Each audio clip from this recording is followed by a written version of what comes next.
பாவியான மனுஷன் யாரால் பிடிபடுவான் என்று சொல்லி பார்த்தால் பரிசுத்த வேதாகமம் சொல்லப்பட்டிருக்கிறது. கண்ணிகளும் அமேன் வலைகளுமாகிய நெஞ்சமும் கயிறுகளுடைய கயிறுகளுமாகிய கைகளையுடைய ஸ்திரியானவள் சாவிலும் அதிக கசப்புள்ளவென்று நான் காண்கிறேன் என்று சொல்லிட்டு அதுபோல ஒரு வார்த்தை சொல்கிறாரு.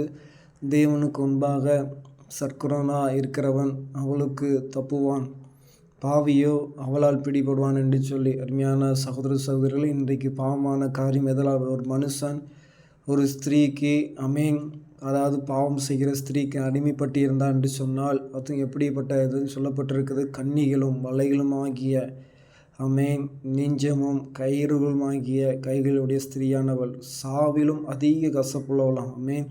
அது அதை விட ரொம்ப ரொம்ப டேஞ்சரானது. அந்த கிட்ட நம்ம கிட்டி சேர வேண்டும். அருமையான சகோதர சகோதரிகளே, அப்போ தேவனுக்கு முன்பாக சற்குணனாக இருக்கிறவன் அப்போ தேவனுக்கு உகந்தவனாக இருக்கும்போது அவன் என்ன செய்வான்னா அவளுக்கு தப்புவிக்கப்படுவான்.